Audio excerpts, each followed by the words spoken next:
Good evening all of you.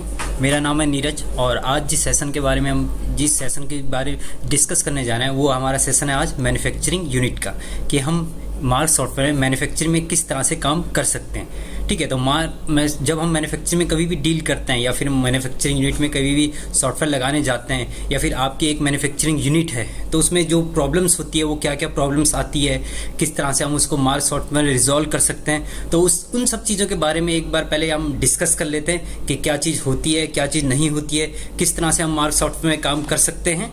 ठीक है, तो सबसे पहले जैसे मैं आपको बताना चाहूँगा कि मैन्युफैक्चरिंग यूनिट होती क्या है। मैन्युफैक्चरिंग यूनिट मीन्स एक जगह जहाँ पे हम किसी भी तरह का रॉ मटेरियल्स इन करते हैं और कई 1 2 3 प्रोसेस के थ्रू वो गुजरता है और एट द एंड हमारे पास एक फिनिश प्रोडक्ट बन के आता है जो रेडी टू सेल होता है, जिसको हम मार्केट में आगे सेल कर सकते हैं। तो इन सब के बीच जब वो प्रोडक्ट हमारे पास आया एज ए रॉ मटेरियल और जब वो हमारे पास फिनिश प्रोडक्ट बनकर बाहर निकला एज ए सेल, उसके बीच का जो भी प्रोसेस होता है उसमें काफ़ी तरह के प्रोसेस होते हैं। आपका प्रोडक्शन प्लानिंग होती है, उसमें टेस्टिंग होती है, उनकी फॉर्मुलेशन सेट होती है, वो एक से दूसरी स्टोर में ट्रांसफ़र होते हैं। तो वो जो एक से दूसरी जगह ट्रांसफ़र होते हैं, वो जो टेस्टिंग होती है, उसमें जो प्रोडक्शन प्लानिंग चलती है, जो फॉर्मुलेशन होती है, वो सारी चीज़ों में कई जगह पे दिक्कतें आती हैं। क्योंकि अगर आपके पास एक सॉफ्टवेयर ऐसा नहीं होगा जहाँ पे आप ये बता सके कि आपकी फॉर्मुलेशन क्या है, आपकी टेस्टिंग किस हिसाब से हो रही है, आपका प्रोडक्शन प्लानिंग किस हिसाब से, तो आप वहाँ पे काम नहीं कर पाएंगे। आपका सारा हैक्टेक होकर रह जाए। हैक्टेक मीन्स कि आपने आज अब एक रॉ मटेरियल परचेज़ किया,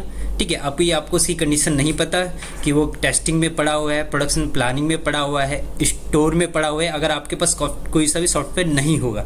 ठीक है, अगर आपको यही नहीं पता होगा कि आपके पास कितना रॉ मटेरियल पड़ा है या कितना रॉ मटेरियल आपने बाहर मार्केट से अभी मंगाना है, तो इससे आपका क्या होगा, कई बार स्टॉक ओवर भी हो सकता है। कई बार जैसे कि आपको एक क्वांटिटी थी एक क्वांटिटी की आपको 10 क्वांटिटी की ज़रूरत थी, लेकिन आपने 20 मंगा दी। क्यों? क्योंकि अब आपके पास कोई ऐसा सोल्यूशन नहीं था जिससे आपको पता चल सके कि आपके पास कितनी क्वांटिटी है और कितनी क्वांटिटी आपके पास रहनी चाहिए थी।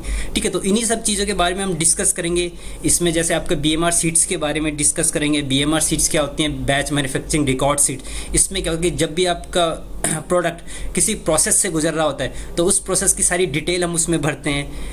आप टेस्टिंग के बारे में डिस्कस करेंगे। टेस्टिंग क्या होती है? जब भी कोई रॉ मटेरियल आपका इन होता है स्टोर में या फिर आपके प्लांट में इन होता है तो उसकी सबसे पहले टेस्टिंग होती है। क्योंकि आप कुछ भी चीज़ मैन्युफैक्चरिंग करते हैं, मैन्युफैक्चरिंग करने से पहले आपको ये पता होना चाहिए कि जो आपका प्रोडक्ट बाहर से आया है, क्योंकि वो थर्ड पार्टी से प्रोडक्ट आया है, तो उसके बारे में आपको पता होना चाहिए कि वो प्रोडक्ट जेन्युइन है कि नहीं है।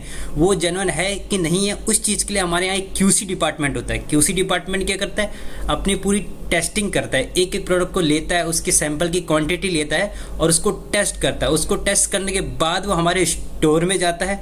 स्टोर में जाने के बाद हमारे प्रोडक्शन लाइन में वो सारा प्रोडक्ट जाता है और फिर वहाँ से अपना सारा प्रोसेस होता है। इस प्रोसेस के बीच में आपकी कॉस्टिंग शीट्स बनती है, मटेरियल इशू, इंडेंट, कुछ मटेरियल कभी कुछ ज़्यादा हो गया, कुछ कम हो गया तो उसके लिए एडिशनल रॉ मटेरियल इशू होता है, कई बार रिटर्न होता है, ट्रांसफ़र नोट बनते हैं। तो ये सारे प्रोसेस से बनकर एक फिनिश प्रोडक्ट आता है और फिर वो फिनिश प्रोडक्ट हमारे ट्रांजैक्शन से सेल होता है और तब जाके वो एक मार्केट में आता है। ठीक है, तो इन्हीं सारे प्रोसेस के बारे में आज हम यहाँ पे जानेंगे किस तरह से हम यहाँ पे पूरे प्रोसेस को फॉर्मुलेशन से लेकर, प्रोडक्शन प्लानिंग से लेकर, टेस्टिंग से लेकर, material indent, costing seat, BMR seat, record of analysis, certificate of analysis, ये सारी चीज़ों के बारे में जानेंगे।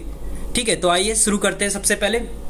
सबसे पहले मैं आपको बताना चाहूँगा, जब भी आप एक मैन्युफैक्चरिंग यूनिट यहाँ पे किसी भी मार्क सॉफ्टवेयर क्रिएट करने जाएंगे तो उसके लिए आप यहाँ पे F2 प्रेस करेंगे। F2 प्रेस करने के बाद जो भी आपकी नॉर्मल डिटेल्स होती हैं, कंपनी का नाम हो गया, ठीक है, उसका एड्रेस हो गया, फ़ोन नंबर हो गया, ब्रांच कोड हो गया, जिस भी तरह की यहाँ पे इन्फॉर्मेशन आपसे मांगी जा रही है, जो आप रिक्वायर्ड है, जो कंपलसरी है, वो सारी चीज़ डालेंगे। ठीक है, और अपने बिजनेस टाइप में यहाँ पे देखिए सबसे मेजर पॉइंट आपका यहाँ पे आता है। जब आप यहाँ पे जाएंगे, आप यहाँ पे अपने बिजनेस टाइम में सेलेक्ट करेंगे फार्मा मैन्युफैक्चरिंग बैच। जब आप फार्मा मैन्युफैक्चरिंग बैच इसको एंड करके सेव करेंगे तब जाके आपके सॉफ्टवेयर में मैन्युफैक्चरिंग की विंडो इनेबल होगी। ठीक है, इसके लिए आपको एक लाइसेंस भी अलग से परचेज करना पड़ेगा। आपके नॉर्मल लाइसेंस में जो आपका गोल्ड का चलता है, सिल्वर का चलता है, उस लाइसेंस में नहीं चलेगा। ठीक है, इसके लिए आपको एक एडिशनल कूपन रेस करवाना पड़ेगा अकाउंट डिपार्टमेंट में मैन्युफैक्चरिंग का, तब जाके ये विंडो आपकी इनेबल होगी। ठीक है, अभी मैं इसके अंदर जाता हूँ। नॉर्मल जैसा आपका मार्कसॉफ्ट का यूआई आपको दिखता है सारा उसी तरीके से आपके टैब्स ऊपर की तरह जिस तरह से एक नॉर्मल सॉफ्टवेयर में आते हैं, गोल्ड में, सिल्वर में या काउंटर में, सारे उसी तरह के सारे टैब्स यहाँ पे आ रहे हैं। बस आप यहाँ पे मैं आपको दिखाना चाहूँगा मास्टर एंड ट्रांजैक्शन। मास्टर और ट्रांजैक्शन के बीच में एक आपका टैब आ गया जो आया है मैन्युफैक्चरिंग का, जहाँ से आपका सारा मैन्युफैक्चरिंग का वर्क होगा। Formulation, production planning, testing, material issue, indent, transfer note और उसकी रिपोर्ट्स और उसकी जो जैसे मैंने आपको सर्टिफिकेट्स बताए थे, और उसी सीईओ के सर्टिफिकेट्स हो गए, बीएमआर के सर्टिफिकेट्स हो गए, ये सारे सर्टिफिकेट्स और सारे का सारा वर्क जो प्रोसेस होता है वो हमारा चलता है मैन्युफैक्चरिंग से। ठीक है, तो सबसे पहले जो मैं आपको दिखाना चाहूँगा वो मैं आपको बताना चाहूँगा, आप मास्टर्स में आएंगे, आपके लेजर्स, यहाँ पे 2 लेजर सबसे मेन बनते हैं। सबसे पहले आप 2 यहाँ पे लेजर बनाएंगे। एक होता है हमारा प्रोडक्शन डिपार्टमेंट का, जो हमारा मटेरियल मंगाता है स्टोर से, यहाँ पे एक ये लेजर बनता है। दूसरा लेजर बनता है हमारे यहाँ पे क्वालिटी कंट्रोल डिपार्टमेंट का। क्वालिटी कंट्रोल डिपार्टमेंट यानी जो भी आपका प्रोडक्ट बाहर से आएगा, जो उसकी टेस्टिंग करेगा, वो हमारा क्वालिटी कंट्रोल डिपार्टमेंट होता है। तो इसके 2 लेजर बनते हैं और ये अंडर किसके होते हैं? अपने सन्ड्री कैरेक्टर सप्लायर और या फिर सन्ड्री कैरेक्टर मैन्युफैक्चरर के अंदर ये दोनों लेजर बनते हैं। ठीक है, बाकी लेजर जो आपके नॉर्मल्स बनते हैं सन्ड्री डेटर्स के, क्रेडिटर्स के या एक्सपेंसेस के, वो नॉर्मली उसी तरीके से बनते हैं। तो सबसे पहले हम आएंगे इन्वेंट्री मास्टर में। ठीक है, आपको मैं इन्वेंट्री मास्टर में क्यों लाया मैं अभी आपको बताता हूँ। आप आइटम मास्टर में गए, ग्रुपिंग, ये देखिए यहाँ पे हमने अलग अलग ग्रुप्स में डिवाइड कर दिया है अपने प्रोडक्ट्स को। क्या ग्रुप में डिवाइड कर दिया है? Raw materials, packing materials, finish product and semi finish product. Semi finish क्या होता है? यानी बल्क क्वांटिटी, जो भी आपकी बल्क क्वांटिटी है उसे हम सेमी फिनिश बोलते हैं। रॉ मटेरियल, जो भी मिक्स करके, जो भी मटेरियल आपने मिक्स करके एक बल्क क्वांटिटी बनाई है। Finish product at the end जो मार्केट में सेल होने के लिए जाता है। और पैकिंग मटेरियल, जो आपका पैकिंग मटेरियल उस फिनिश प्रोडक्ट में पैकिंग के लिए लगता है। अब मैं इसको आपके जैसे एक एग्जांपल देता हूँ। जैसे कि आपने कोई भी एक कोकोनट ऑयल बनाने जा रहे हैं। ठीक है, अगर आपकी एक मैन्युफैक्चर यूनिट है तो आप एक कोकोनट ऑयल बनाने जा रहे हैं। ऑयल बनाने के लिए जितने भी तरह का आपका रॉ मटेरियल्स लगता है उसमें, चाहे रॉ ऑयल हो गया, चाहे वो वाटर हो गया, चाहे आप उसमें सारे केमिकल्स डाल देंगे, जिस भी तरह की चीज़ें डालेंगे वो आपके सारे रॉ मटेरियल्स में आएंगी। ठीक है, आप यहाँ देखेंगे नॉर्मली जिस तरह से हमारा प्रोडक्ट मास्टर होता है सारा उसी तरीके से, तो वो सारी चीज़ें आपकी रॉ मटेरियल्स में आएंगी। उसके बाद बल्क क्वांटिटी क्या होती है? बल्क क्वांटिटी क्या होती है? देखिए, मार्केट में जब भी आप कोई कोकोनट ऑयल की बोतल खरीदने जाएंगे तो वो बोतल आपको 10 mg में भी मिलेगी, 10 ml में भी मिलेगी, 20 ml में भी मिलेगी, 1 लीटर में भी मिलेगी, 5 लीटर में भी मिलेगी और 20 लीटर्स में भी मिलेगी। वो डिफरेंट पैक साइज में मिलती है। लेकिन जिस मैन्युफैक्चरिंग यूनिट में वो बन रहा होगा, जहाँ पे वो बना होगा, वहाँ पे वो इस तरीके से नहीं बना होगा कि 5 लीटर के अलग, 2 लीटर के लिए अलग, 1 ml के लिए अलग, 10 ml के लिए अलग। वहाँ क्या होता है? वहाँ बल्क क्वांटिटी बनती है। Bulk means 5000 litre, 10,000 litre, 20,000 litre. तो वो जो लीटर्स में बनता है, जो हजारों लीटर्स में बनता है, बड़े बड़े ड्रम्स में जो बनता है, वो हमारी बल्क क्वांटिटी होती है। Bulk quantity means semi finish product. ठीक है, अब at the end finish product मतलब जैसे मैंने आपको बताया था, पैकिंग 10 ml की पैकिंग, 20 ml की पैकिंग में वो प्रोडक्ट जो जा रहा है, जो फिनिश बोर्ड जो कस्टमर के पास पहुंच रहा है अलग अलग पैक साइज में, वो हमारा यहाँ पे होता है। और इसी की तरह आपने देखा होगा कोई भी आप बोतल्स या कोई भी आप चीज़ें खरीदते हैं तो अलग अलग पैक साइज में होती हैं, तो उसके लिए अलग अलग पैकिंग मटेरियल्स भी होता है। अब देखिए, आप अगर 5 लीटर की कोई बोतल्स खरीदेंगे तो उसके लिए 5 लीटर की बॉक्स लगेगा, उसका कैप अलग होगा, उसमें लेबलिंग अलग होगी, उसमें बारकोड अलग होगा। और वही चीज़ अगर आप 1 लीटर में खरीदेंगे तो उसकी बोतल छोटी होगी, उसमें छोटा ढक्कन होगा, उसका लेवल भी छोटा होगा, उसका बारकोड भी छोटा होगा। तो उस हिसाब से सारी चीज़ों का यहाँ पे अलग अलग डिफाइन कर दिया जाता है। तो ये जो भी आपके प्रोडक्ट्स होते हैं, finish product, packing material, raw material और सेमी फिनिश, अलग अलग डिफाइन कर दिए जाते हैं। ठीक है, इसमें कोई कंफ्यूजन है तो आप कमेंट बॉक्स में लिख सकते हैं, और इस आगे अधिक जानकारी के हम इसका आपको एक्स्ट्रा ट्यूटोरियल भी यहाँ पे प्रोवाइड करवाएंगे। ठीक है, तो ये हमारा प्रोडक्ट मास्टर होता है सिंपल। इसमें और मास्टर में कहीं पर भी कुछ चेंज नहीं होता है। बाकी मास्टर में आपका जो नॉर्मली चलता रहेगा वो सारी चीज़ें आपकी चलती रहेंगी। जो मैंने आपको बताया, 2 लेज़र यहाँ पे बनते हैं, एक आपका प्रोडक्शन डिपार्टमेंट का हो गया, एक आपका QC डिपार्टमेंट का हो गया, और दूसरा जो मैंने आपको बताया यहाँ पे इन्वेंट्री में, जो आपको अलग अलग ग्रुप में हम इन्वेंट्री को डिवाइड कर देते हैं, कुछ अपने फिनिश प्रोडक्ट में, कुछ अपने पैकिंग मटेरियल्स में, कुछ अपने रॉ मटेरियल्स में और कुछ अपने सेमी फिनिश प्रोडक्ट में। अगर ये चीज़ आपकी क्लियर हो चुकी है कि मास्टर किस तरीके से रहता है, तो एक बार कमेंट बॉक्स में ओके लिख दीजिए ताकि मैं इसमें आगे बढ़ सकूं। ठीक है, ये सब चीज़ होने के बाद हम आते हैं मैन्युफैक्चरिंग में। ठीक है, ये हम आ गए हैं मैन्युफैक्चरिंग टैब में। यहाँ पे अभी आपके सामने काफ़ी चीज़ें आ रही हैं, लेकिन मैं इसे वन बाय वन किस तरह से यूज़ करते हैं, कौन कौन सी चीज़ रिपोर्टिंग पर्पस से है, कौन कौन सी चीज़ वर्किंग पर्पस से है, कौन कौन सी चीज़ किस तरह से, वो एक एक करके सारा भी डिफाइन करता हूँ। ठीक है, सबसे पहले मैन्युफैक्चरिंग में हम आते हैं फॉर्मुलेशन में।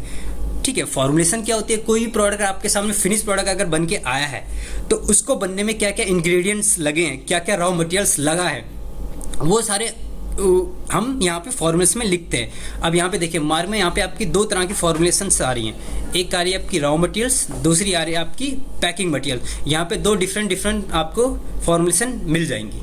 ठीक है, सबसे पहले हम जाएंगे रॉ मटेरियल की फॉर्मुलेशन में। हम यहाँ गए, एडिट करा, किस चीज़ की? सबसे पहले हम सेलेक्ट करते हैं अपना सेमी फिनिश प्रोडक्ट, क्योंकि हम हमेशा बल्क की क्वांटिटी बनाते हैं। तो हम यहाँ पे सबसे पहले आपको सेलेक्ट करते हैं सेमी फिनिश प्रोडक्ट। एंटर किया, कौन सा प्रोडक्ट हम बनाने जा रहे हैं, किसकी फॉर्मुलेशन हम करने जा रहे हैं। Enter, M stage, raw material use होता है, पैकिंग मटेरियल यूज़ होता है, ये दोनों यूज़ होता है। हम यहाँ पे दोनों में बोथ में कर देंगे। एंटर, डेट, ये आपकी फॉर्मुलेशन डेट होती है कि जिस दिन आप फॉर्मुलेशन कर रहे हैं उस दिन की आप एक डेट यहाँ पे डाल देंगे। बैच साइज, यहाँ पे हम एक स्टैंडर्ड बैच साइज डाल देते हैं कि हमारा 300 लीटर बनने में कितना रॉ मटेरियल लगता है, या फिर 10 लीटर बनने में कितना रॉ मटेरियल लगता है, 5 लीटर बनने में कितना रॉ मटेरियल लगता है। वो सारा स्टैंडर्ड हम एक बार यहाँ पे सेट कर देते हैं।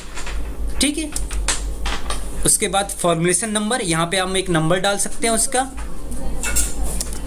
Claim for quantity, it's mean यहाँ पे हम एक्टिव साल्ट, जो हमारा सेमी फिनिश प्रोडक्ट है उसका एक्टिव साल्ट कितना है, ये सारा फार्मा में यूज़ होता है।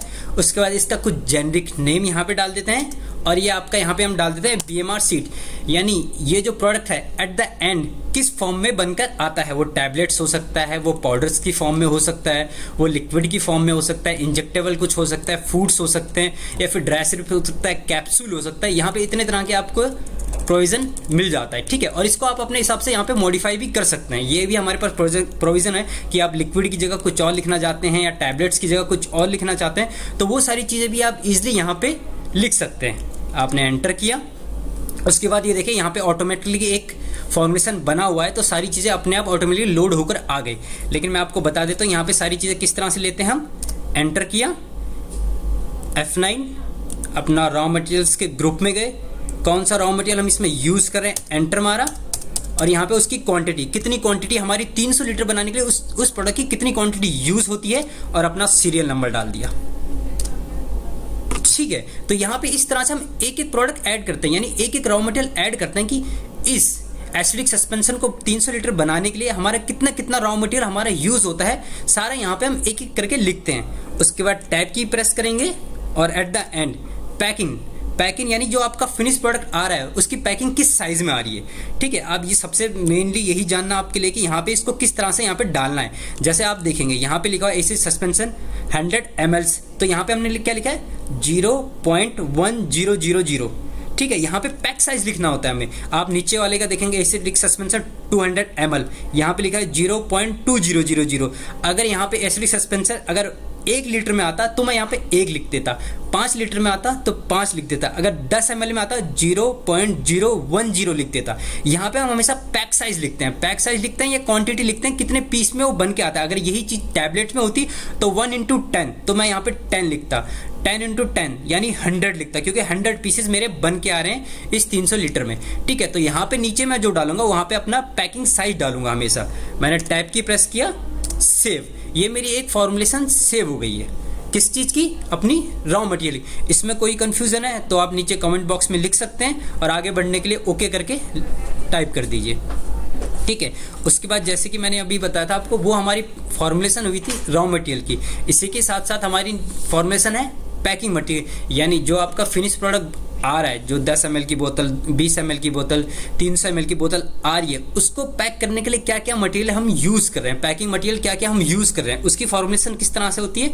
आप एडिट में गए, जैसे इसमें देखिए दो पैकिंग मटेरियल हमारे उससे आ रहे थे, 2 फिनिश प्रोडक्ट आ रहे थे, एक 100 ml में, एक 200 ml में। तो हम इन दोनों की अलग अलग फॉर्मुलेशन करेंगे। पहले हम करते हैं 100 ml की, क्योंकि इसमें 100 ml आएगा, 300 लीटर स्टैंडर्ड बैच है। और ये देखिए यहाँ पे ऑटोमेटिक फीड हो रखा था। तो यहाँ पे गया आपकी इतनी 100 ml की ग्लास की बोतल लगेंगी 3000, आपके कैप्स लगेंगे, आपके लेबल्स लगेंगे और एक बड़ा बॉक्स लगेगा आपके 83 पीसेस। तो ये सारी चीज़ें आपकी आ गई 100 ml के लिए। इसी तरीके से हम देखते हैं 200 ml के लिए। 200 ml के लिए गए, एंटर किया, सेम उसी तरीके से कितनी पीसेस उनके 300 लीटर में 200 ml के कितने पीसेस बन के आएंगे, यहाँ पे ऊपर हमें दिखा दिया 1500, और उसी के हिसाब से हमने यहाँ पे गिलास, पीपी, लेबल, सी बॉक्स, जो भी हमारा कार्टन बॉक्स लगेगा वो सारी चीज़ें हमारे यहाँ पे आ जाएंगी। ठीक है, तो ये हमारी हो गई है पैकिंग मटेरियल की फॉर्मुलेशन। ठीक है, तो यहाँ पे आपको सॉफ्टवेयर दो तरह की फॉर्मुलेशन दिखती है, एक दिखती है आपको रॉ मटेरियल्स की और दूसरी दिखती है आपको पैकिंग मटेरियल। ठीक है, दोनों तरह की फॉर्मुलेशन हमने आपको बता दी। इसमें कोई भी इशू आता है तो आप कमेंट बॉक्स में बता देते हैं, और अगर क्लियर है तो ओके करके हम आगे बढ़ते हैं। ठीक है, तो जैसे कि मैं अभी आपको फॉर्मुलेशन का बता रहा था, फॉर्मुलेशन के बाद क्या होता है कि हमारा प्रोडक्शन प्लानिंग स्टार्ट हो जाती है। यानी एक बार हमारी अगर फॉर्मुलेशन हो गई है, उसके बाद अगर वो कुछ चेंज होती है या कुछ नई बनती है तो हम उसमें नया भी बना सकते हैं। किसी तरह भी अगर प्रोसेस जो भी जिस तरह से फॉर्मुलेशन में चेंज होता है वो सारी चीज़ें हम कर सकते हैं। उसके बाद हमारा प्रोसेस आता है प्रोडक्शन प्लानिंग का। ठीक है, प्रोडक्शन प्लानिंग मार्च शॉर्ट में दो तरह से आप प्रोडक्शन प्लानिंग कर सकते हैं, एक एजम्पशन बेसिस पे, एक सेल ऑर्डर बेसिस पे। एजम्पशन बेसिस क्या होता है कि आपको पता है कि मार्केट नीड्स क्या है, आपको पता है कि आपका एक महीने में 10,000 लीटर कोकोनट ऑयल बिक जाता है या कोई मेडिसिन है उसकी इतनी टैप्स बिक जाती हैं, तो आप हर महीने उतने की प्रोडक्शन करते ही करते हैं। ठीक है, एक तो हो गया वो यानी एजम्पशन बेसिस पे। दूसरा हमारा आता है सेल ऑर्डर बेसिस पे। सेल ऑर्डर बेसिस पे क्या होता है कि आपके पास आपके डिस्ट्रीब्यूटर्स हैं, उनने आपको सेल ऑर्डर भेजा कि हमको ये मटेरियल चाहिए और उस बेस पे हम प्लानिंग करते हैं फिर। ठीक है, तो ये दो तरह की हमारे पास प्लानिंग होती है और मार्क में दोनों तरह से प्लानिंग फुलफिल हो सकती है। आप एजम्पशन बेसिस पे भी चल सकते हैं और आप सेल ऑर्डर बेसिस पे भी चल सकते हैं। ठीक है, हम प्रोडक्शन प्लानिंग में गए, हमने एंटर किया, हमने जौन सा प्रोडक्ट बनाना है वो यहाँ पे उसकी बल्क की क्वांटिटी ली, स्टिक सस्पेंशन, हम उसका कोई बैच नंबर डाल सकते हैं randomly, raw material, packing material, कितनी क्वांटिटी में हम बनाने जा रहे हैं। फॉर्मुलेशन के टाइम पे हमने इसकी 300 क्वांटिटी लिखी थी, लेकिन अगर हम यहाँ पे 1000 क्वांटिटी लिख देते हैं और डेट डाल देते हैं तो ये हमें प्रोडक्ट किस हिसाब से रॉ मटेरियल हमको चाहिए वो हमको पूरा इंटू करके एक शीट में पूरा शो कर देगा। मैंने यहाँ गया, टैब की प्रेस किया, टैब की प्रेस करने के बाद आपके पास यहाँ पे कौन सी डेट के फिल्टर्स लगाने हैं, कोई पुरानी प्लानिंग देखनी है नहीं देखनी, कोई सेलेक्टेड प्लानिंग देखनी है उसका फिल्टर आपके पास लगता है, रिक्वायरमेंट क्या है, किस तरह से है, प्लानिंग बोथ रॉ की देखनी है, पैकिंग की देखनी है, किसकी प्लानिंग देखनी है, प्रिंट फुल पेज का प्रिंट निकालना है, लास्ट पेज का प्रिंट लिखना है, डिटेल में देखना है, पूरा समरी देखनी है। इस तरह के सारे फीचर हमारे पास यहाँ पे अवेलेबल हो जाते हैं। मैं यहाँ एंटर किया, व्यू किया, जैसे ही मैंने व्यू किया मेरे सामने एक शीट आ गई है, वो क्या है, production planning chart as on 19/11/2019। ठीक है, यानी जो मैंने अभी प्लानिंग करी थी उसकी एक शीट मेरे सामने रेज हो गई है। उस शीट में क्या है, सबसे पहले मेरी बल्क की क्वांटिटी, मेरा बल्क का किस क्वांटिटी को मैं प्रोड्यूस करने जा रहा हूँ और उसका बैच नंबर क्या होगा वो, और कितनी क्वांटिटी कितने लीटर में मैं प्रोड्यूस करने जा रहा हूँ वो मेरा आ जाता है। उसके बाद इसी शीट में नीचे आप देखेंगे ये सारे आपके रॉ मटेरियल्स आ गए हैं। रॉ मटेरियल्स इन केस ये शीट क्या है, ये इस शीट में आपको ये पता चलता है कि अगर आप इस प्रोडक्ट की 1000 क्वांटिटी बनाने जा रहे हैं तो वो 1000 क्वांटिटी बनाने के लिए आपके पास क्लोजिंग स्टॉक कितना है, यानी आपके सॉफ्टवेयर में क्लोजिंग स्टॉक कितना है इस टाइम के, आपके स्टोर में कितना माल पड़ा हुआ है, कितना 1000 क्वांटिटी बनाने के लिए रिक्वायरमेंट है, और अगर कुछ नहीं पड़ा है तो नेट रिक्वायरमेंट में आ जाता है। ठीक है, तो अभी नेट रिक्वायरमेंट में 0 आ रहा है, इट्स मीन हमारे पास सारे प्रोडक्ट पड़े हुए हैं जितना भी हमें बनाना है। ठीक है, तो ये सारा आपका ये आप यहाँ पे देखेंगे ये सारी आपकी शीट आ जाती है। इस शीट में आप सारा देख सकते हैं कि कितना आपके पास रॉ मटेरियल है और कितना रॉ मटेरियल आपके पास नहीं है। इसी के साथ साथ अगर आप इसमें परचेज रेट डले होंगे तो इसमें आपको अमाउंट भी दिखा देता है। कुछ मटेरियल आपका अगर अंडर प्रोसेसिंग होगा तो वो भी दिखा देता है। वो अभी दिखाऊंगा आपको किस तरह से वो दिखाता है कि अगर कोई आपका मटेरियल अंडर प्रोसेस में पड़ा हुआ है तो किस तरह से वो चीज़ें दिखाएगा। ठीक है, तो ये सारी चीज़ें भी आपको दिखा देता है। तो ये हमारी एक प्रोडक्शन प्लानिंग सीट होती है जिस सीट में हमें ये पता चलता है कि हमारे पास कितना रॉ मटेरियल एक्चुअल पड़ा हुआ है हमारे स्टोर में और कितना अगर हमारे पास नहीं पड़ा हुआ है तो बाहर से कितना हमें मंगाना है। तो इससे क्या होता है, इससे हमारे एक प्लस पॉइंट हमें ये मिल जाता है कि हमारे पास कुछ भी चीज़ ना तो कम पड़ी रहेगी ना ही ज़्यादा पड़ी रहेगी, क्योंकि आप जब भी प्लानिंग करने जाएंगे आपको इन्वेंट्री आपको बता देगा, ये पूरा चार्ट पूरा बता देगा कि आपके पास कितनी इन्वेंट्री रहनी चाहिए, कितनी इन्वेंट्री आपके पास है। ठीक है, इसी की तरह अगर आपके पास कुछ प्रोडक्ट नहीं है, अभी तो फिलहाल आपके पास प्रोडक्ट है, लेकिन बाई चांस अगर आपके पास कुछ प्रोडक्ट है नहीं, तो आप क्या करते हैं, उसका परचेज ऑर्डर रेस करते हैं। तो उसका भी फीचर हमने सारा यहीं से दे रखा है। टैप की किया, आपके पास व्यू से आप व्यू कर सकते हैं, प्रिंट से आप प्रिंट ले सकते हैं, एक्सेल से आप इसको एक्सेल फाइल में पूरा लोड कर सकते हैं, और वहीं पर ही आपके पास ऑर्डर की विंडो भी आ जाती है। जैसे ही आप ऑर्डर की विंडो में गए, यहाँ पे आप देखिए आपके सामने सारे प्रोडक्ट जो भी आपके रॉ मटेरियल से वो आ जाते हैं, और इसके साथ ही जिसकी भी आपको क्वांटिटी मंगानी है, आप यहाँ जाएंगे, कितनी क्वांटिटी मंगानी है वो ऐड करेंगे, और कौन से वेंडर से मंगानी है वो ऐड करेंगे। सेम इसी तरीके से आप कितनी क्वांटिटी मंगाना चाहते हैं वो एंटर करेंगे, क्वांटिटी करेंगे, एस्केप की, जनरेट परचेज ऑर्डर, और डायरेक्ट आपका वहीं से ही एक परचेज ऑर्डर भी जनरेट हो गया है। ठीक है, तो आप डायरेक्ट प्रोडक्शन प्लानिंग से परचेज ऑर्डर भी जनरेट कर सकते हैं। और अब आपको मैं यहाँ पे इसका रिफ्लेक्शन दिखा देता हूँ। इसका रिफ्लेक्शन यहाँ पे क्या होगा, यहाँ आप टैब की प्रेस करेंगे, व्यू करेंगे और नीचे आएंगे, तो ये देखिए जैसे मैंने आपको बताया था कि आप कोई भी परचेज ऑर्डर प्रोसेस में पड़ा हुआ है या टेस्टिंग में पड़ा हुआ है, वो आपको यहाँ पे ये भी बता देता है कि कौन सा आपका परचेज ऑर्डर पेंडिंग में है। ये देखिए 2 क्वांटिटी का मैंने परचेज ऑर्डर दिया था, और यहाँ पे परचेज ऑर्डर दोनों पेंडिंग में दिखा दिए। ठीक है, तो ये जो हमारा प्रोसेस है, ये होता है हमारा प्रोडक्शन प्लानिंग, जिसमें हमें पता चलता है कि हमारे पास कितना स्टॉक है, कितना स्टॉक हमें बाहर से मंगाना है, कुछ एक्सीड तो नहीं हो रहा, कुछ कम तो नहीं हो रहा, कुछ ज़्यादा तो नहीं हो रहा। अगर कुछ माल हमारे पास है तो वो कहाँ पड़ा हुआ है, जैसे ये मैंने दिखा दिया पेंडिंग परचेज ऑर्डर में पड़ा हुआ है। इसी तरह ये टेस्टिंग का भी दिखाएगा, तो वो भी मैं आपको एक बार दिखा दूंगा कि टेस्टिंग में जब कोई माल पड़ा हुआ है तो वो यहाँ पे किस तरीके से दिखाएगा। ठीक है, तो ये हमारा होता है पूरा प्रोडक्शन प्लानिंग। ठीक है, इसमें कोई कंफ्यूजन है तो आप कमेंट बॉक्स में लिख के बता सकते हैं, और आगे चलने के लिए ओके टाइप कर दीजिए। ठीक है, इसी तरह से जैसे ही हमने अपना परचेज ऑर्डर रेज किया, ठीक है, परचेज ऑर्डर रेज करने के बाद क्या होता है, अब हमारे पास माल आता है। ठीक है, एज उस प्रोडक्ट को चेक करता है 1 बाय 1 कि कौन सा प्रोडक्ट खराब है, कौन सा प्रोडक्ट सही है। ठीक है, तो उसके लिए क्या होता है, यहाँ पे टेस्टिंग रिक्वायर्ड पूछता है। जब भी आप परचेज की एंट्री, जीआरएन की एंट्री इन करेंगे, तो सॉफ्टवेयर आपसे बिल आपसे पूछेगा कि इस माल की टेस्टिंग करनी है कि नहीं करनी। क्योंकि देखिए कई बार क्या होता है कि प्लास्टिक के प्रोडक्ट्स होते हैं, आपके बॉक्सेस आए, आपके डब्बे आए, किसी भी तरह कैप्स आए या लेबल्स आए, तो उसकी आप शायद से टेस्टिंग ना करते हो, तो उसमें लिए आप नो यहाँ पे प्रेस कर देंगे। और अगर आप किसी चीज़ की टेस्टिंग करते हैं तो उसको सिंपल यस प्रेस करेंगे। आप जैसे यहाँ पे गए, एंटर गया, सेम परचेज ऑर्डर के बिहाफ पे आपने एक यहाँ पे जीआरएन इन कर दी, स्केप की, और यहाँ पे आपने परचेज इन कर दिया। ठीक है, ये परचेज जब आपने इन कर दिया तो ये अभी हमारे स्टॉक में हिट नहीं करेगा। ठीक है, जैसे ही आपने जीआरएन तो कर दी, लेकिन ये आपके स्टॉक में हिट क्यों नहीं करेगा, क्योंकि अभी ये जितना भी मटेरियल है आपका चला जाएगा अंडर टेस्टिंग स्टॉक में। ठीक है, इस टेस्टिंग में कैसे भेजना ये तो पता चल गया आपको। यहाँ से आप ट्रांजैक्शन में गए, परचेज में गए, परचेज में माल एंटर करते टाइम आपने टेस्टिंग यस किया, और वो अंडर टेस्टिंग स्टॉक में चला जाएगा। ठीक है, अंडर टेस्टिंग स्टॉक में जाने के बाद वहाँ से वो सारा प्रोसेस होता है, तो वो अंडर टेस्टिंग यानी क्यूसी वाले का काम होता है। तो वो मैं अब आपको दिखाता हूँ किस तरह से होता है। ठीक है, इससे पहले मैं प्रोडक्शन प्लानिंग में आपको दोबारा से ये शीट दिखाता हूँ। आप टाइप किया, प्रेस किया, पहले वो था आपका पेंडिंग परचेज ऑर्डर, लेकिन अब आपको प्रोडक्शन शीट में क्या दिखा रहा है, अंडर टेस्टिंग स्टॉक, यानी अब ये प्रोडक्ट आपका अंडर टेस्टिंग स्टॉक में पड़ा हुआ है। अब यहाँ से इसको पास कर दीजिए। ठीक है, तो पास करने के लिए क्या होता है, आप अपने क्यूसी डिपार्टमेंट में जाते हैं। क्यूसी डिपार्टमेंट वाले का काम कहाँ से होता है, वो स्टार्ट होता है आपका टेस्टिंग, अंडर टेस्टिंग स्टॉक से। अंडर टेस्टिंग स्टॉक के आप अंदर गए।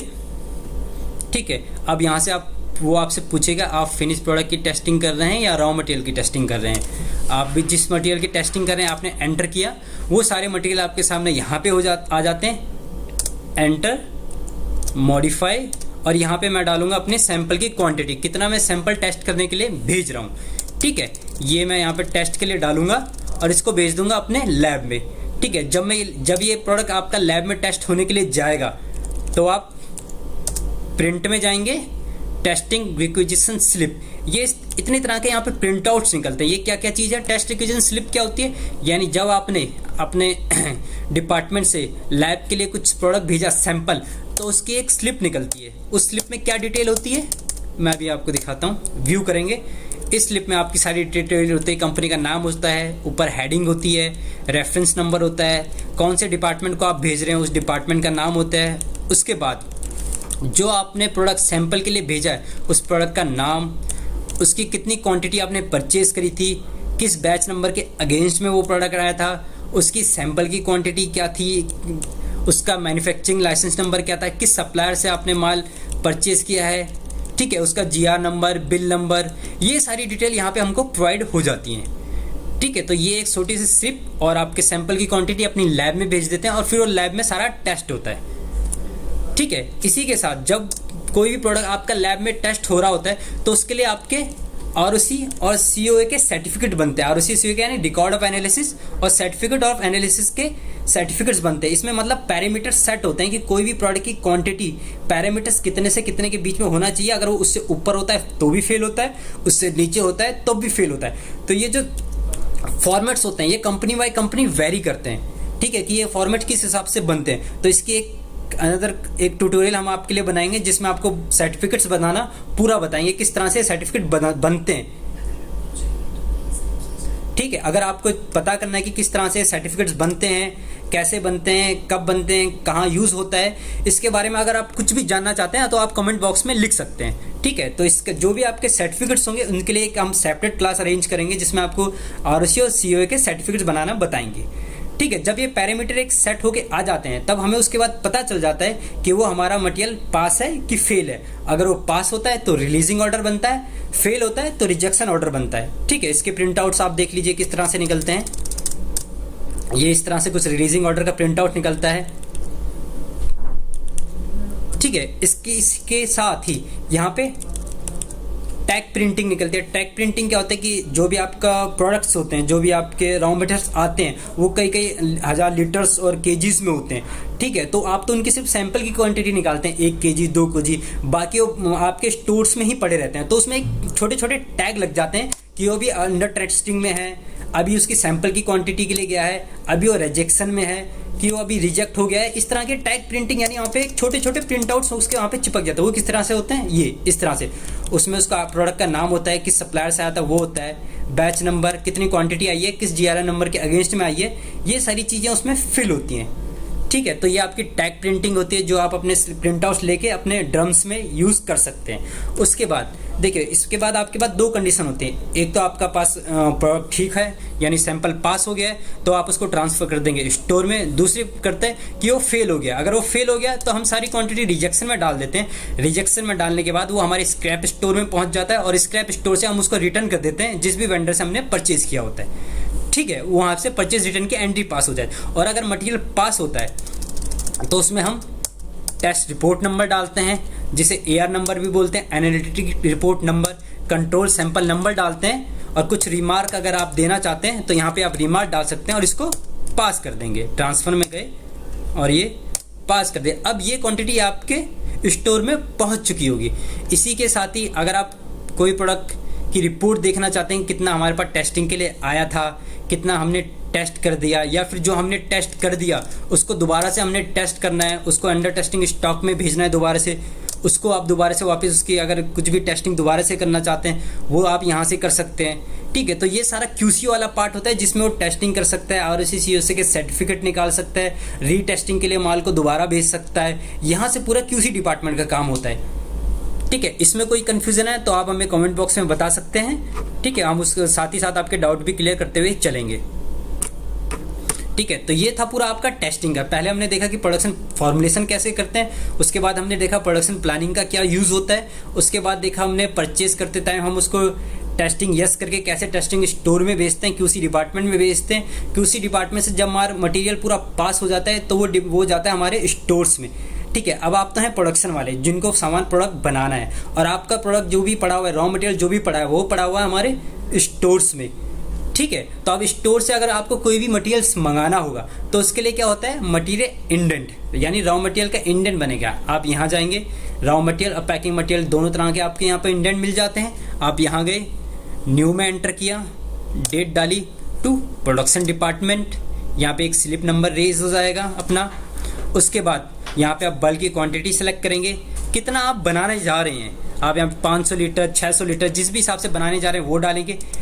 बैच नंबर, कौन सा बैच नंबर आप यहाँ पे बनाने जा रहे हैं वो डालेंगे। उसकी मैन्युफैक्चरिंग डेट क्या है रहेगी और उस प्रोडक्ट की एक्सपायरी डेट क्या रहेगी, वो सारी चीज़ें आपकी यहाँ आती हैं। और आप जैसे टाइप करेंगे ऑटोमेटिकली आपका सारा रॉ मटेरियल यहाँ पे ये लोड कर लेगा। ये यहाँ से कहाँ से लोड कर लिया, किस हिसाब से लोड कर लिया, ये हमारा लोड करता है हमारे फॉर्मुलेशन के हिसाब से, जो हमने फॉर्मुलेशन में डाला होता है उसी हिसाब से ये अपना प्लस माइनस करके सारा मटेरियल लोड कर लेता है। आप टैब की प्रेस करेंगे, टैब की प्रेस करने के बाद इसको सेव करेंगे। इसी के साथ यहाँ पे इसका प्रिंट आउट्स भी देख सकते हैं। ये एक इंडेंट का आपका प्रिंट आउट्स है, रॉ मटेरियल इंडेंट, आपका स्लिप नंबर आता है, प्रोडक्ट का डिटेल, उसका कितना लीटर बन रहा है, बैच नंबर और क्या क्या प्रोडक्ट आपका आया है।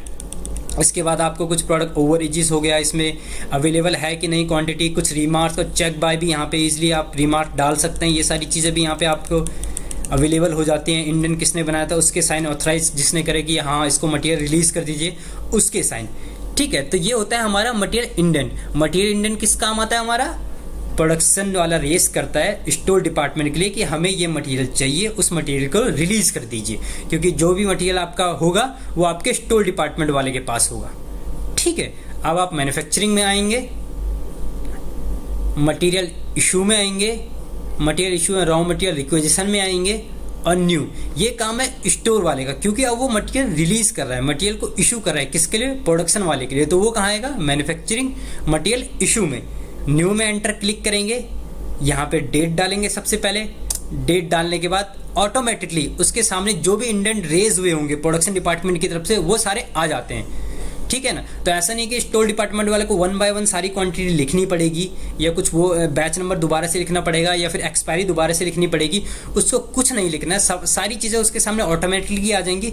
उसने बस यहाँ पे एंटर मारना है, उसका खुद की तरफ से एक स्लिप नंबर रेज होगा, एंटर, और सारा प्रोडक्ट, बैच नंबर कुछ नहीं छेड़ा, क्वांटिटी कुछ नहीं छेड़ी, मैन्युफैक्चरिंग कुछ नहीं छेड़ा, एक्सपायरी कुछ नहीं छेड़ी। क्यों, क्योंकि ये सारी चीज़ें प्रोडक्शन डिपार्टमेंट वाला जो आपका प्रोडक्ट बना रहा है वो सारा डिफाइन करता है कि उसकी एक्सपायरी क्या रहेगी और कितना वो माल बना रहा है। स्टोर डिपार्टमेंट वाले का काम होता है जो उसके पास इंडेंट आया है उसके अकॉर्डिंगली ही सारा मटीरियल रिलीज करे। ठीक है, ये सारा अपने पास ऑटोमेटिक सारी चीज़ें आ गई हैं, टैब की और सेव इट, ये हमने सेव कर दिया। अब क्या हुआ, ये मटेरियल आपका सारा रिलीज हो सके, किसके लिए, प्रोडक्शन डिपार्टमेंट के लिए। ठीक है, इसमें कोई इशू है तो आप कमेंट बॉक्स में लिख के बता सकते हैं, वरना हम आगे चलते हैं। ओके टाइप कर दीजिए। ठीक है, क्लियर है तो ओके टाइप कर दीजिए। ठीक है, अब यहाँ से तो क्या हो गया, आपका इंडेंट भी बन गया, यानी आपने मंगा लिया। सबसे पहले रॉ मटेरियल की होती है सारी चीज़ें। ठीक है, प्रोडक्शन पैकिंग में अभी हम नहीं आएंगे। पैकिंग में क्यों नहीं आएंगे, क्योंकि अभी हमारी बल्क की क्वांटिटी नहीं बनी है।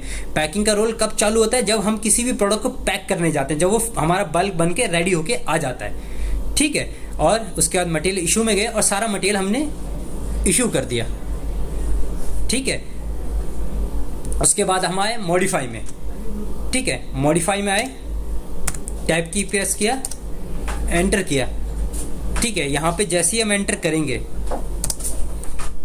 इसके बाद सारा काम आ जाता है प्रोडक्शन प्लानिंग वाले का। प्रोडक्शन प्लानिंग वाले का क्या काम आ जाता है, जो भी मटेरियल उससे मिला है वो सारा अपनी मशीनरी में डालता है, यानी जो भी चीज़ उसके मशीनरी में सेटअप्स होती हैं, कहीं पे भी जाता है घुलने के लिए, पिसने के लिए, किसी भी तरह की मशीनरी वर्क जो होता है वहाँ पे चला जाता है सारा मटेरियल। अगर वहाँ पे सारा मटेरियल चला जाता है तो उस चीज़ को किस तरह से मेंटेन करते हैं हम, उस चीज़ को मेंटेन करते हैं अपना प्रोसेस सीट से। यहाँ पे आपका BMR सीट यानी बैच मैन्युफैक्चरिंग रिकॉर्ड सीट्स होती हैं, उस पर सारा मेंटेन करना पड़ता है कि आपका प्रोडक्ट किस क्वांटिटी में कहाँ कहाँ क्या क्या बन रहा है। ठीक है, आप यहाँ पे एंटर मारेंगे, यहाँ पे पूरी 15-16 सीट्स होती हैं जो आपके सामने आती है, जिसमें indent, clearance certificate, environmental record, list of equipment, batch processing seat, in processing seat, yield statement, ये सारी सीट्स हमारे यहाँ पे आती हैं। इसमें जो सबसे मेजर सीट जो होती है वो हमारी होती है बैच प्रोसेसिंग सीट, यानी जो हम बैच बनाने जा रहे हैं, जो 500 लीटर बनाने जा रहे हैं, वो 500 लीटर बनाने के लिए हमारा कौन कौन सा प्रोडक्ट कौन कौन सी स्टेज में पड़ा हुआ है।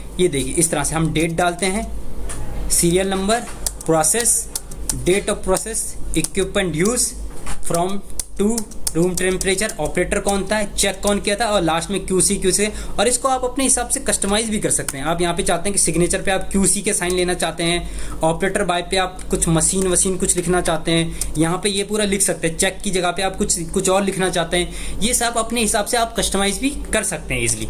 ठीक है, आपने यहाँ पे एंटर मारा। उसके बाद सबसे पहला प्रोसेस हमारा ये था, उस प्रोसेस में हमारा क्या क्या चीज़ें हुई वो सारी चीज़ें आप यहाँ पे डालेंगे कि प्रोसेस की पूरी समरी यहाँ पे डाली जाती है। किस डेट को प्रोसेस हुआ था, इक्विप यूज्ड क्या हुआ था, किस डेट से किस टाइम तक ये किस टाइम से किस टाइम तक ये प्रोसेस चला, रूम टेम्परेचर क्या था, ये सारी चीज़ें, फिर उनका जिसने साइन किया था उनका नाम क्या था, किस तरह से, ये सारी चीज़ें भी हम यहाँ पे डालते हैं। ठीक है। उसके बाद अगला प्रोसेस इसका क्या हुआ था, जब हम ये प्रोडक्शन बनाने गए थे, ये मेडिसिन बनाने गए थे, वो सारा हम यहाँ पे डालते हैं। मिक्सिंग हुई थी तो मिक्सिंग डालेंगे, कौन सी डेट को हुई थी, तो ये सारी चीज़ें हम जो भी प्रोसेस, जो भी मतलब वर्क आपका मशीनरी में चल रहा होता है, ठीक है, तो वो सॉफ्टवेयर में क्या होता है, यहाँ मेंटेन होता है, जहाँ जिसे हम बोलते हैं BMR sheet, batch manufacturing record sheet.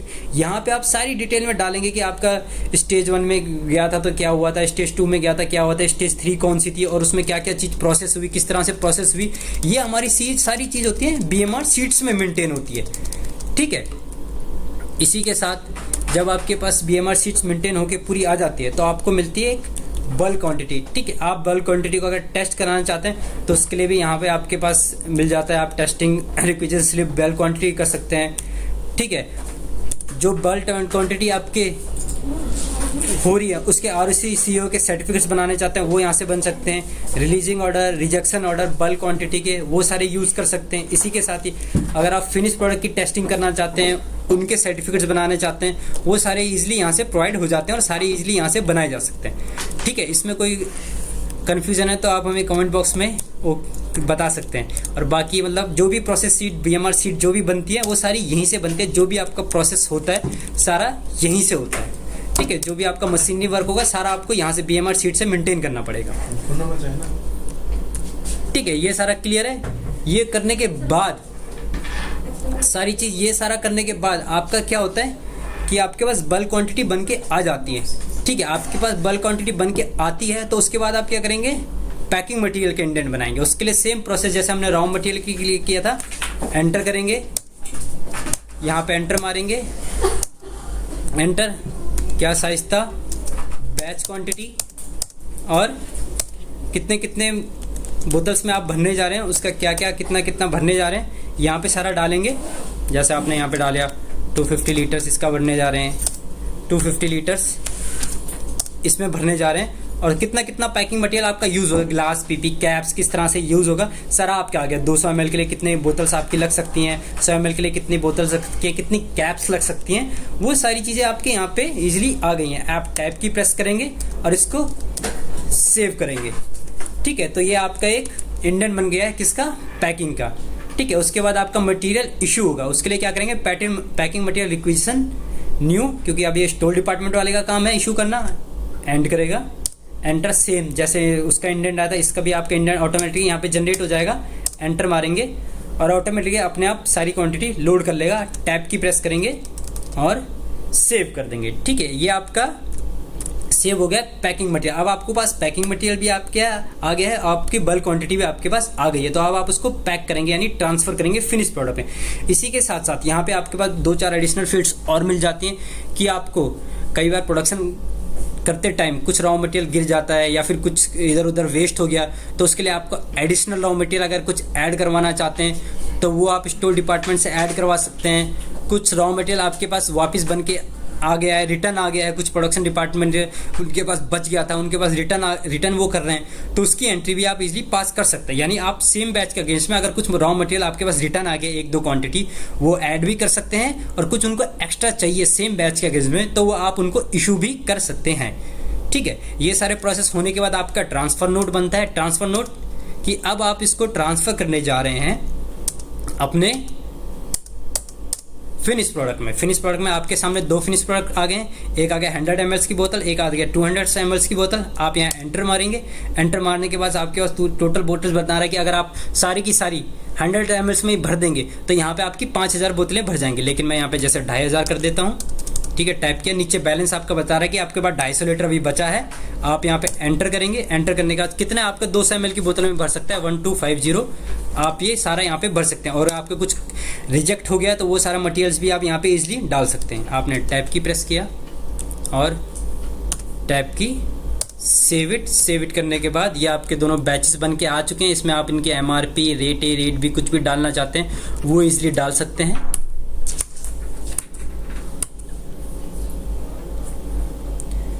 ठीक है। तो अब जो ये पूरा प्रोसेस किया है उसके बाद सारा ये मैं आपको दिखाता हूँ। F9 करेंगे, फिनिश प्रोडक्ट में जाएंगे, एस्टिंग सस्पेंड F4, ये बैच की डिटेल देखेंगे ABCD 250 बोतल्स, और सेम इसी तरीके से 200 ml की भी आपके पास पूरा प्रोसेस होने के बाद ये इतनी बोतलें बन के आ चुकी हैं, ठीक है। तो ये पूरा प्रोसेस होता है जो हम यहाँ पे मैन्युफैक्चरिंग में यूज़ करते हैं, ठीक है। इसी के साथ यहाँ पे जैसे मैंने आपको बताया था टेस्टिंग मास्टर, आरओसी सीओसी के सर्टिफिकेट्स, बीएमआरस के सर्टिफिकेट्स आपके सारे बन जाते हैं। आपके पास कॉस्टिंग सीट बन जाती है, ठीक है। कॉस्टिंग सीट क्या होती है कि आपने कोई भी प्रोडक्ट बनाया, ठीक है। प्रोडक्ट बनाने के बाद आप परचेज कॉस्ट तो होती है, उसके साथ उसमें कुछ आपके लेबर चार्जेस लगे, कुछ ट्रांजैक्शन चार्जेस लगे, किसी भी तरह के कुछ एक्स्ट्रा चार्जेस लगते हैं, तो वो सारी चार्जेस आप यहाँ पे फिल करके पूरी एक सीट बना सकते हैं, जिससे आपको पता चल जाता है कि आपकी पर बोतल कॉस्ट कितनी चार्ज हुई है। तो ये हमारे पास कॉस्टिंग सीट की पूरी फैसिलिटी आपको प्रोवाइड हो जाती है, जिसमें आपको पता चल सकता है कि आपके एक बोतल बनाने में कितना आपकी कॉस्ट लगी है। कॉस्टिंग सीट आपको पूरी मिल जाती है। यहाँ पे इसकी रिपोर्ट्स आपको, प्रोडक्शन रजिस्टर मिल जाता है, कंसीडर रजिस्टर मिल जाता है, पैकिंग रजिस्टर मिल जाता है। पैकिंग आपने किसी की इशू नहीं करी है, वो कुछ आपके ओवर एजिस हुए हैं, वो सारी चीज़, सैंपल की क्वांटिटी, आपने रॉ मटेरियल के कितने सैंपल दिए, फिनिश के लिए कितना सैंपल दिए, वो सारा प्रोसेस आप सारा यहाँ पे मेंटेन ईजिली कर सकते हैं। तो ये सारा प्रोसेस होता है जिसके थ्रू एक पूरा product raw material in testing, production planning, indent, BMR seat और ट्रांसफर नोट के थ्रू बन के हमारे पास आता है। तब उसके बाद हमारा यहाँ पे शेयर होता है, ठीक है। तो ये पूरा प्रोसेस है जो हमारा यहाँ पे पूरा फिल होता है। इसके साथ ही आपके कुछ क्वेश्चंस आए हैं, वो मैं एक बार देख लेता हूँ। ये सबसे पहला क्वेश्चन है, how to download this software. देखिए सॉफ्टवेयर तो आपका नॉर्मली जो मार्क वाला डाउनलोड होता है वही डाउनलोड होगा, ठीक है। लेकिन जैसे सबसे पहले मैंने आपको बताया था, जब अगर आप इसको ट्रायल वर्जन में चलाएंगे तो आप यहाँ पे जब भी कंपनी बनाएंगे तो आप कंपनी बनाते टाइम यहाँ पे मैन्युफैक्चरिंग लेंगे, यहाँ पे फार्मा मैन्युफैक्चरिंग लेंगे, यहाँ पे आप फार्मा मैन्युफैक्चरिंग लेंगे, उसके बाद ही आपका मैन्युफैक्चरिंग का वो टैब वहाँ पे इनेबल होगा, ठीक है। विदाउट उसके इनेबल नहीं होगा। और इसके लिए नॉर्मल आपका लाइसेंस नहीं चलता, यानी गोल्ड सिल्वर के लाइसेंस में नहीं चलेगा ये। गोल्ड सिल्वर के लाइसेंस के बाद एक एडिशनल मैन्युफैक्चरिंग का कूपन आपको इसमें लगाना पड़ेगा, उसके बाद ही ये लाइसेंस इसमें वर्क करेगा, ठीक है। दूसरा क्वेश्चन आया था कि क्या हमारे इसके लिए कुछ सेपरेट लाइसेंस लेने की ज़रूरत है। नहीं, अगर आप चाहते हैं कि आपने कहीं पर गोल्ड या सिल्वर लगा रखा है, वहीं पर ही आप मैन्युफैक्चरिंग इनेबल करना चाहते हैं, तो आप उसकी रिक्वेस्ट अकाउंट डिपार्टमेंट दे सकते हैं कि हमको एडिशनल एक मैन्युफैक्चरिंग का कूपन दे दीजिए, वो आपको एडिशनल मैन्युफैक्चरिंग का कूपन दे सकते हैं, ठीक है। इसके साथ साथ अगर आपके कुछ और भी है, अल्टरनेट यूनिट कैसे सेट करते हैं, अल्टरनेट यूनिट कैसे सेट करते हैं, एक क्वेश्चन आया अल्टरनेट यूनिट कैसे सेट करते हैं। एक्चुअली ये मैं क्वेश्चन समझ पाया नहीं हूँ, अगर आप इसको डिस्क्राइब कर पाएंगे ठीक से कि आपका इसका मीनिंग क्या है तो इसका भी आंसर आपको मिल जाएगा, कोई इशू नहीं है, क्योंकि ये एक्चुअली समझ नहीं आया अल्टरनेट यूनिट से आपका मतलब क्या है इसमें, ठीक है। तो बाकी किसी भी तरह का अगर आपके क्वेश्चंस होते हैं, कुछ भी किसी भी तरह का फीडबैक्स होता है या फिर कोई एक्स्ट्रा क्लासेस चाहिए आपको, तो आप अपने कमेंट बॉक्स में लिख के हमें बता सकते हैं। उसी के अकॉर्डिंग ही हम सारा आपके लिए नेक्स्ट क्लास जो अरेंज करेंगे, कि आप चाहेंगे कि सिर्फ हमारे लिए एक टेस्टिंग की क्लास अरेंज कर दीजिए या फिर हमारे लिए बीएमआर सीट, आरओसी सीएससी के सर्टिफिकेट्स के लिए कोई एक क्लास अरेंज कर दीजिए, उसी के हिसाब जिस हिसाब से हमारे पास कमेंट या फीडबैक आएंगे, उसी के हिसाब से जो नेक्स्ट क्लास होगी मैन्युफैक्चरिंग की, वो हम डिफाइन करेंगे किस हिसाब से हमको करनी है, ठीक है। ठीक है, तो आज के लिए इतना ही, बाकी हम मिलते हैं अगली क्लास में जिसमें हम मैन्युफैक्चरिंग की और भी चीज़ें के बारे में डिटेल में जानेंगे।